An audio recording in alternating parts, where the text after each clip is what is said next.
Welcome to the Commentary Magazine Daily Podcast. Today is Wednesday, December 17th, 2025. I'm Abe Greenwald, the executive editor of Commentary. Joining me today is social commentary columnist Christine Rosen. Hi, Christine. Hi, Abe. And Washington Free Beacon editor Eliana Johnson. Hi, Eliana. Hi, Abe. So John is out today because, as you've likely heard or seen or read by now, his father, Norman Podhoretz, who edited Commentary between 1960 and 1995, and whose appearance in the magazine predated that, and whose impact on American life and international affairs and Western civilization itself in our time was immense, has passed away yesterday at the age of 95. So first off, I want to extend our love and condolences to John and Naomi and Ruthie and all of Norman's grandchildren. There's so much to say. Norman was a giant. I don't want to say it all. I think that's for John to do when he gets back to us. He will have a great deal to say, but I think we have to make some acknowledgement here about just what a giant Norman was, and for me personally, and American Jewish life and intellectual life. When you speak of the New York intellectuals or the Jewish contribution to intellectual life in America, or neoconservatism, these dominating concepts in our national life and institution, they wouldn't be what they are were Norman not there at the center of them. I think he's really most famous for having the courage and the wisdom to challenge bad thinking and bad motives on his own side. And he's done that when he was on each side, ideologically speaking. Norman was my first exposure to neoconservatism entirely. I'll just tell this story. I was around 9/11. I was in educational publishing, and I was trying to figure out what was going on in the world. I didn't know a whole lot about international affairs and terrorism and all the rest of it. And so I started reading voraciously, and someone directed me to Commentary, which at the time then had a very early kind of primitive website. And I was reading Norman's essays about what he called World War IV, which was the West's war against Islamism. And his framing, World War III, was the Cold War. And the educational publishing house I was working at was an extraordinarily liberal place, and I would download and print these articles and sneak them into the bathroom to read them, and was just blown away. And it had such a direct impact on my thinking that there's no question it led me directly here. I would have to hide Norman's brilliant writing from my liberal and leftist colleagues there.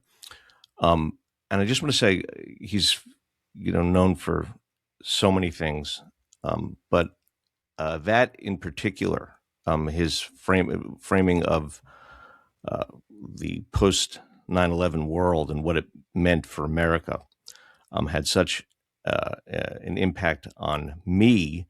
And I also think if you look at the state of the world today and everything we're dealing with, and these terrorist attacks and rise of Islamism again, boy, was he right that this was and is World War IV. Um, what do you guys have to say? What are your thoughts? Well, I obviously thinking a lot about all the family, the grandchildren and great grandchildren. You had many great That's grandchildren as right. well. It's funny. I was trying to remember my first time I met Norman and how I got to know his work. And I actually got to know his work before I met him. When I was a grad student, we had an American intellectual history seminar, and for 1 week, we covered the New York intellectuals. And what I remember so vividly about the reading that we did that week, which was just, excerpts of a lot of their work, was how amazing a writer Norman was compared to so many of the others. John has an excellent piece up on Commentary's website today that focuses on that. He really was an extraordinarily literate writer. He was a wonderful critic too, not a literary critic and a cultural critic, which I think he doesn't, he never really got enough credit and praise for because his political arguments were always sort of at the forefront. I met him actually through Midge Decter, his wife, John's mother, who I knew first. And I was always struck after that first meeting, and then all the times I saw them after, that he was always so pugnacious in writing and so gentle and wonderful and hilariously funny and interesting in person. Just a really warm person, one-on-one and in small groups, that was quite different from his swashbuckling, everyone called him pugnacious, literary personality. But thinking about it a lot last night and this morning, I was trying to think if there was one particular theme that I think always struck me about his work. And it actually is both about his work and about conversation. If you've ever had we're lucky enough to have a conversation with him, it came out then. And that's that his love of this country was so strong and so enthusiastic and so hopeful, even in times of great stress for our country's ideals and security and national interest. And I think that's why he fought so hard against the people who he sensed didn't have that love. And that it's what made him such a powerful voice, such a powerful intellectual. And it really was combined, that pugnacious, deep-rooted love was combined with a lot of rationality about how much one can do for one's country. And he did hold politicians and intellectuals to a very high standard. And that's because he cared. And every time he talked about this country, he used the word we. We do this or we do that. And it struck me that recently, way too many of our intellectuals and political leaders use the word I. I think we should do this. Us, them, us, them. Norman always spoke of we. And I think that came from his deep patriotism, his deep love for this country, and his deep sense that he wanted to make sure that each rising generation understood why that sort of devotion to one's nation was necessary. But again, I just come back to his smile and his thoughtfulness, and he was a wonderful person to have an extended conversation with, and he'll just be very deeply missed. Yeah, it's such a good point. He defended the goodness of this country at every Yes. turn. That was he believed in it. Yeah. My thoughts are really about the craft of writing and editing and the way he did it. And I don't think, in the wake of his death, there's a substitute for, going and either watching him talk about it or, reading what he said. And so, I'll say a few things, but I really recommend to our listeners to go and read John's conversation with his father in 2020 about editing commentary. It's really wonderful and filled with anecdotes that reveal Norman's approach to editing the magazine that was, I think, passed along to Neil Kozodoy and to John, and they talk about their similarities and differences, and also to read the short but legendary book "Making It" that Norman wrote in, I think, 1967. But he notes in this conversation with John that some magazines are writers' magazines where the writer submits something and basically it's printed. They correct typos and that's what goes on the page. And he says Commentary was never like that. Commentary is an editor's magazine where the editor strives to make the article better and to reflect what the writer really wanted to say. And he says basically, like, this started out of necessity because we had a lot of writers who, a lot of German writers where English wasn't their first language. And so we had to get in there and do heavy editing. And what struck me when he said that is like, well, you know, there are a lot of writers for whom English is their first language and they still can't write. And he obliquely makes this point where he says, he talks about Jeane Kirkpatrick's article, Dictatorships and Double Standards. And he literally says, Jeane's 100-page article was unreadable. It was full of jargon, allusions that were not explained, so that most lay readers would be unable to follow it. And essentially, he talks about laboring over this piece to turn it into the masterpiece that was published that led to her nomination to be ambassador to the United Nations. And he also talks about the heavy editing he did on Daniel Patrick Moynihan's piece, The United States in Opposition, that led to his nomination to be the UN ambassador for different reasons. He said Moynihan was a sloppy writer, but the care and the labor he took editing these pieces that ended up literally changing the course of American history. And, you know, that is a real talent, to be willing and able to, and Norman always joked about his ego, but to be willing and able to do work for which someone else will get the credit. And he jokes about Jeane never forgiving him. She would always say he butchered that piece. It is really special. And in this case was a true contribution to American history.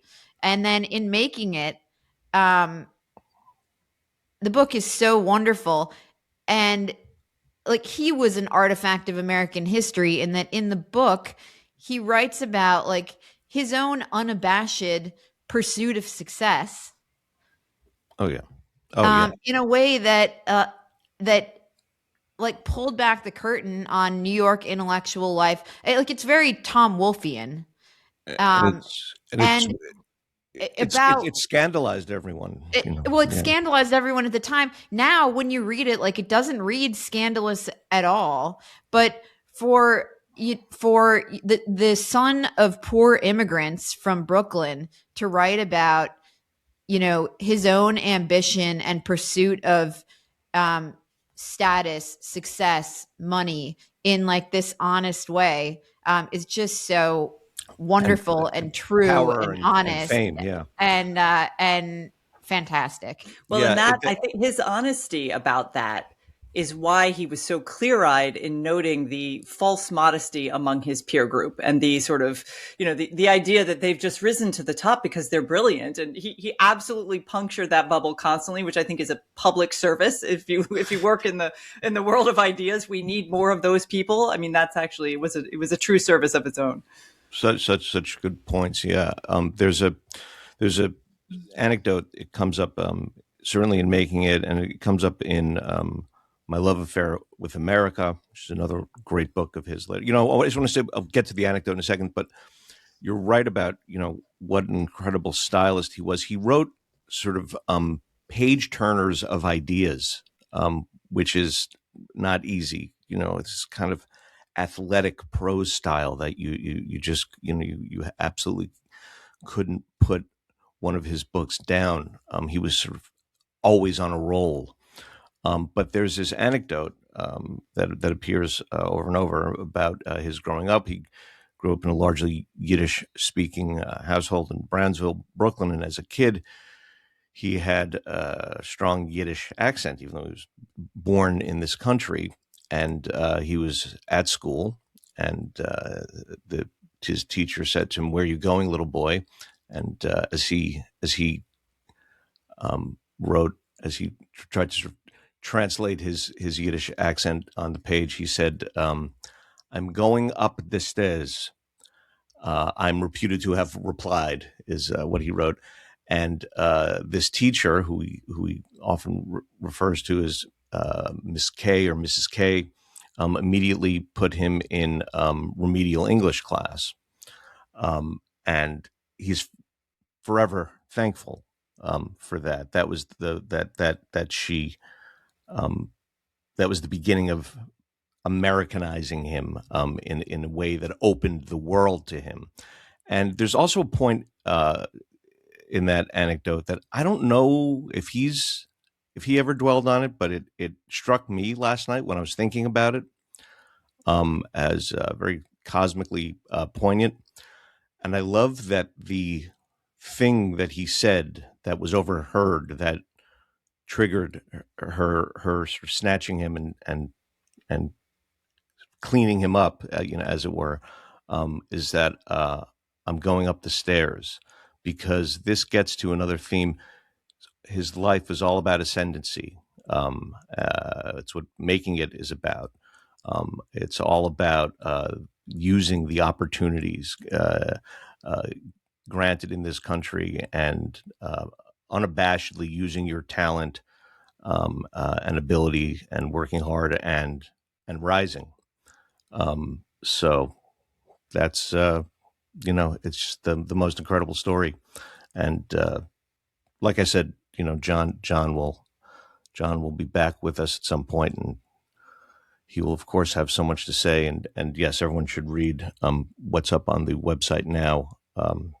What he wrote yesterday, a beautiful piece about his father, and our hearts are with you, John, and may your father's memory be for a blessing. What should we talk about? Well, Eliana and I are obsessed with the Brown University shooting investigation or lack thereof. So I wouldn't mind discussing that if that's on everyone's minds. Let's do it. So what is the latest here? There's new images.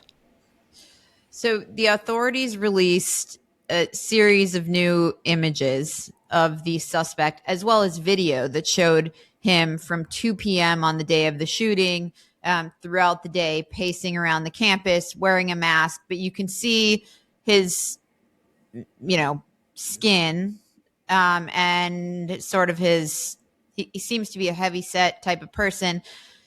The university, folks noticed, proceeded to scrub their website of the writings and images of a left-wing Palestinian student and his left-wing writings.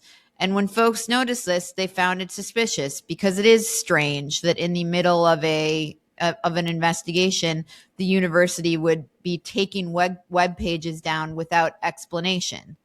The authorities, in turn, lashed out at reporters and others calling attention to this, and said that, and the university, by the way, Brown University, said, they issued a statement on the, quote, doxing of a community member, and said it is not unusual to take steps to protect an individual's safety in regards to their online presence. In the aftermath of the shooting, we've seen harmful doxing activity directed toward at least one member of the Brown University community. It's important to make clear that targeting individuals could do irrevocable harm. Okay, sure. But my thought when I saw this from Brown, and then the authorities lashed out at reporters asking questions about this, saying that it was dangerous to be asking questions about this, was that the reason I never heard this person's name or saw his images until Brown started pulling the web pages down. So that seemed entirely Brown University's doing. And totally strange. It should be said that, in the vague images of the person of interest walking around the streets in the block, from what you can see of that person, you could imagine the student whose image they were scrubbing. they look similar. That's all I'm saying. There is a resemblance, and yeah. what Brown hasn't answered is why they felt the need to protect this person's safety In the by first place, pulling yeah. down all these web pages, and then in doing so, they drew an enormous amount of attention to him. It's insane. Now, is there any reason? Meanwhile, the authorities arrested a person, released his name and his photographs, and have done zero explaining as to why that person was arrested, why they were interested in him. They seem to have evinced no concern about putting that person in this public spotlight in connection with this investigation thus far. And so I'm left, as somebody interested in this, following this, just baffled by the conduct of both the university and the authorities thus far. It's one of those perfect storms. We've talked about this on the podcast many times over the years, particularly during COVID. But this is why people don't trust institutions. It's why people have the erosion of authority of even the people who are supposedly the authorities. The FBI has completely bungled this. Another investigation they've bungled. And I mean, what President Trump was railing about how they should have had more security cameras. But there are a lot of strange questions here that also aren't going answered. What did the gunman shout? Because something was shouted when he entered the classroom. Were the people who were killed actually targeted for their beliefs, for their background, for their, we have no idea. And the insistence on we have no clue about a motive also strikes me as being said every time something comes up. And we've seen in previous investigations of shooters who did have very clear motives and a long social media trail. Well, only when the motive is politically inconvenient to the left. Exactly. If it's a white nationalist or whatever, then we know the motive right away. That's fine. Right. We can talk about that. Or even if it's not, and Heather Cox Richardson declares the assassin of Charlie Kirk a white nationalist. So there is all these questions are what lead people to become not only deeply suspicious and conspiratorial about these things, but also, again, the erosion of trust. There's no excuse for this sort of bungling of a major investigation. And at the same time, there was the killing, obviously a targeted killing of a nuclear scientist near campus at MIT in his home. Another, sort of unnerving thing for anyone living in that area. You've got one, possibly two assassins just wandered around, on grainy video. Yeah, this, we've been saying that for a few years or about a year. I mean, we're definitely in this new age of assassination, and the types of targets are spreading now, right? I'm thinking back to it was a year ago when the United Healthcare CEO Brian Thompson. Thank you, Brian Thompson was shot. CEOs, ideological leaders and influencers, Charlie Cook, obviously Donald Trump was there was two attempted assassinations on Donald Trump, and now we have students and professors. So the wheels are coming off sociologically here, culturally, unbelievably unnerving. We don't know any details about the MIT story as of this point, right? No, and it tracks that the reason it's unnerving is that we also have sort of really disturbing polls and surveys that show an increasing acceptance and tolerance and approval of political violence, particularly among younger Americans. And that is a change from previous generations, that they say, sometimes it's okay to kill your enemy. This is a new thing in the last 50 years of our history, and it is worrisome. It's one of those trends that we really ought to pay very close attention to, and to figure out how these kids are coming to this view of the world. And I do think it is linked to their experience of lack of institutional integrity and the fact that they've grown up in a world where they feel like all the systems that should work don't or have collapsed. I mean, these are a lot of them are sort of COVID era kids. So, but that trend actually worries me, because it suggests that this might only be the beginning of this sort of targeted violent era. And that's really something to be concerned about. Yeah, and the number of violent, I've mentioned this before, the number of violent ideologies is exploding and growing too, everything from obviously uh, anti-Israel maniacs and uh, left-wing radicals to uh, uh, quote rationalists who are anti AI or you know anti-corporate violence. So there's sort of any excuse that can be mustered can be turned into an ideology now, a violent ideology now. What else Well, we got? the other thing that I'm sorry that we're turning the podcast into things that Eliana and I are obsessed with, No, but that's good. the Vanity Fair profile of White House Chief of Staff Susie Wiles is certainly making the rounds. In fact, even the New York Times wrote a story about the story, which tells you that it's the thing that everybody certainly in the cultural and media sphere is discussing. And there are a number of things that we should get into that seem revelatory about some of the things she told this reporter, but we didn't get to it the other day, and it has been bugging me. And our listeners are nice to indulge my coffee-fueled rants, but I did want to state for the record my absolute appalling sense of disappointment and the despicable nature of Donald Trump's tweet in the wake of Rob Reiner and his wife's murder. I found that to be abhorrent, beneath the dignity of the office. I think it was heartening to see that even on his own Truth Social posts, among people who call themselves MAGA hardcore believers, even they said, take this down. He didn't. He doubled down on it when asked about it. And I do think it's just the absolute vile narcissism revealed in that tweet suggests he probably does need, maybe Susie Wiles should be exercising a firmer hand on his social media use. But it was really disappointing. And I think it does not at all reflect how anyone on the conservative or even MAGA right feel about how the leader of our country should behave at a moment like that. So I just needed to get that off my chest. No, it was.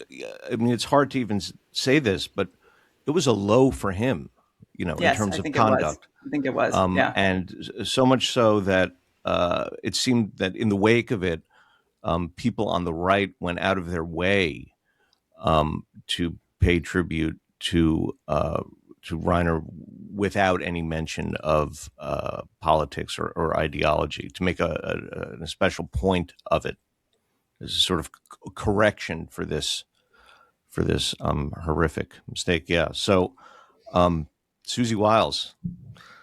So she says Donald Trump has the personality of an alcoholic. I have a maybe brief and uninteresting take on this. I talked to quite a few people, in and around the White House yesterday, and was asking, like, what exactly happened here? Because Susie Wiles, like, we don't hear a lot from her. She's the White House Chief of Staff. She's incredibly highly regarded. She's very careful. And our listeners may recall when Trump won in 2024, he called up Chris LaCivita and Susie Wiles, his campaign managers, and he wanted them to come up to the podium.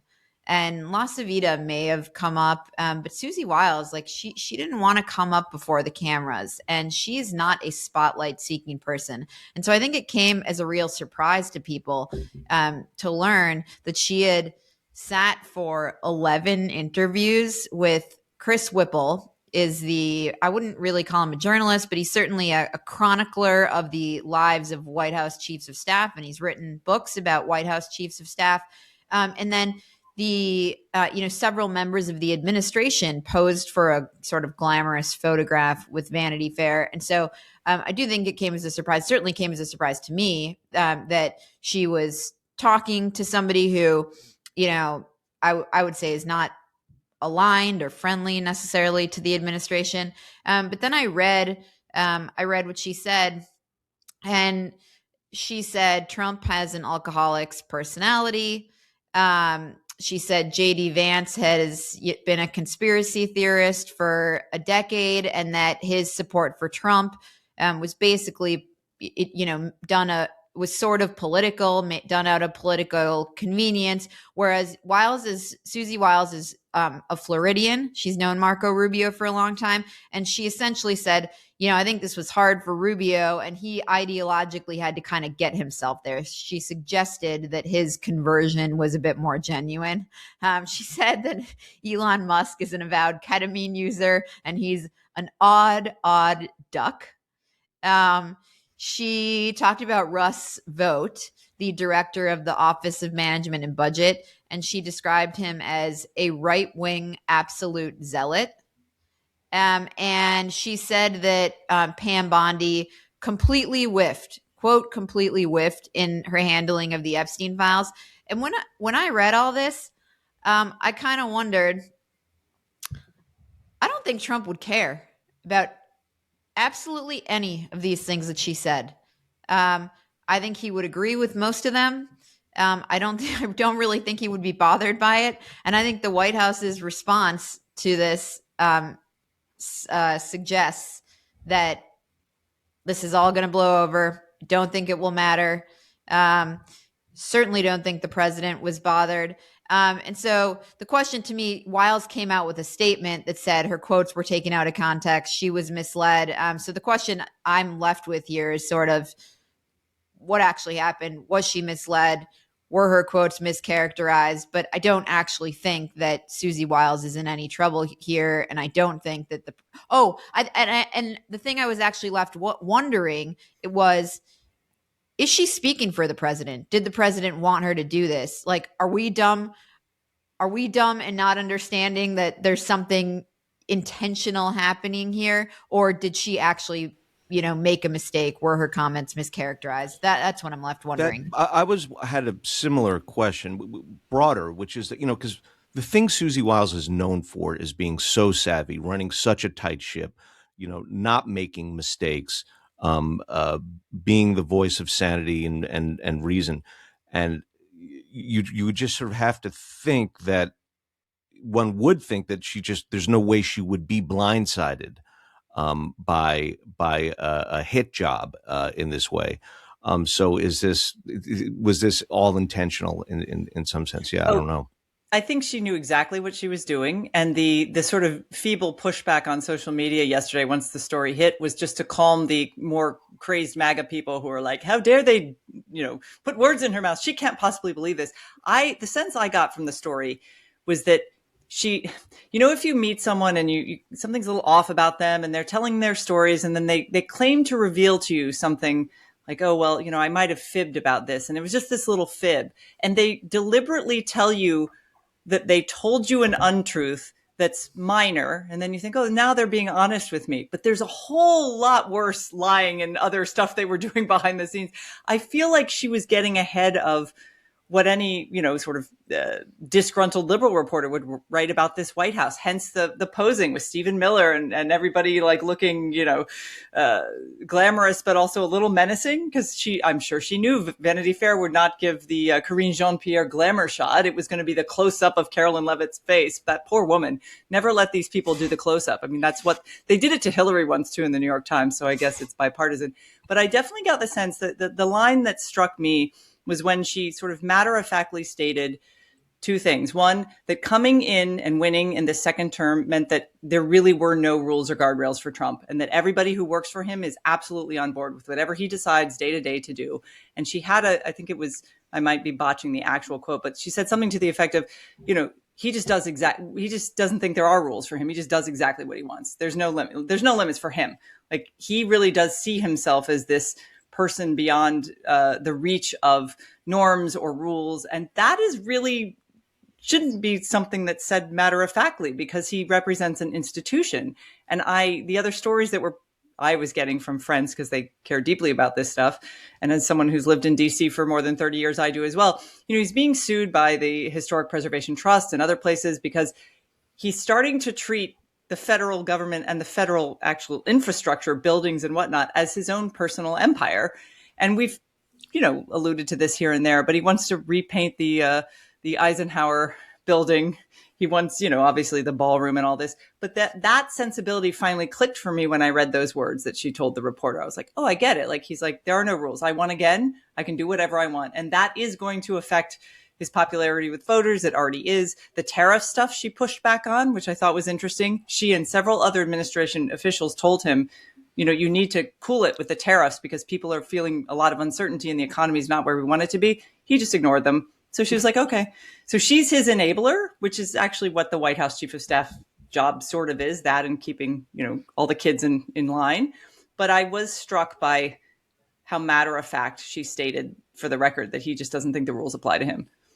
I guess what I'm still wondering though is if she knew exactly what she was doing with this and and she wasn't blindsided, what is the purpose then of coming out and saying J.D. Vance has been a conspiracy theorist for years? Elon Musk is ketamine fueled, and that Donald and the president has the personality of an alcoholic. What purpose was this serving? We already knew this, though. I mean, those of us who watch it, none of this is breaking news for us. One of the things I heard was, her strength is that she's extremely candid, and the people who work for her do absolutely love her and respect her. And it is in part, I think, because she's very candid, and it appears she was actually pretty candid in these in this interview. And I saw somebody say, this may have been a signal to Pam Bondi to like, hey, maybe think it's time to move on. I don't know whether that's true. But in terms of the purpose of the comments, like that's one of them. Saying Elon's an odd duck. I'm not sure that every comment had a purpose. That just seems like a truism. Like, that's their perception. He does some weird stuff. And it seems like something Elon would probably acknowledge. Like the guy's, he can be an odd duck. And I'm not sure about them. I'm not sure every comment had a purpose, but some of them appear to, you could argue that there was a purpose behind them. But I mean, taken, like in totality, you're left with a portrait of a pretty wild administration. I mean, that's that.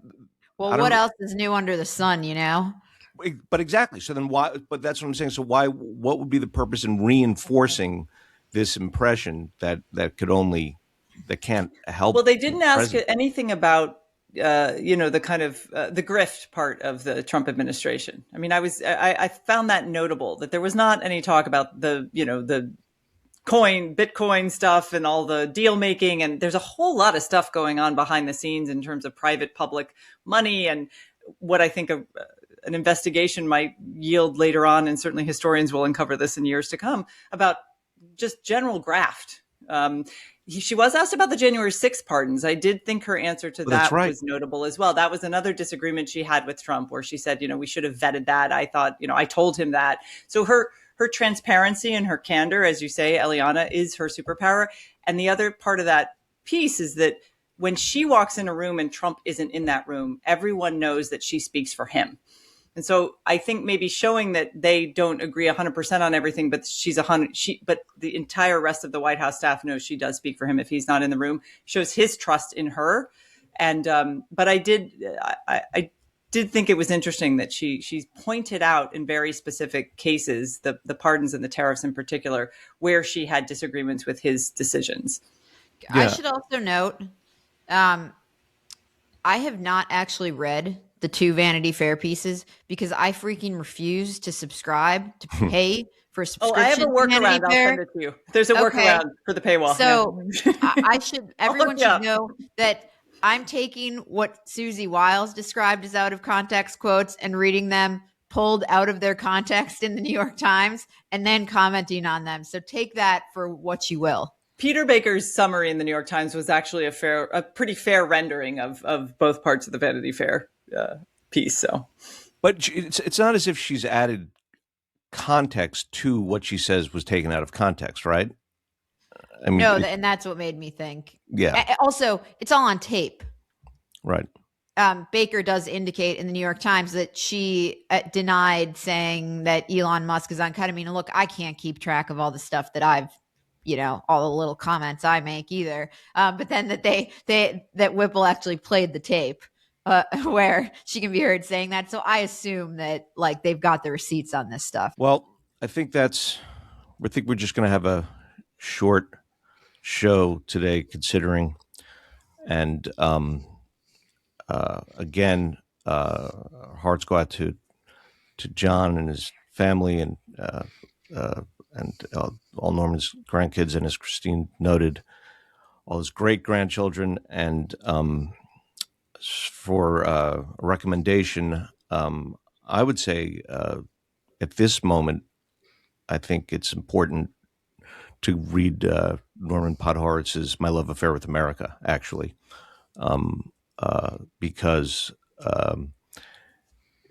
I was actually rereading it last night, and it's a sentiment that I need reinforced every now and then, and especially at the moment, and no one can reinforce it like he could.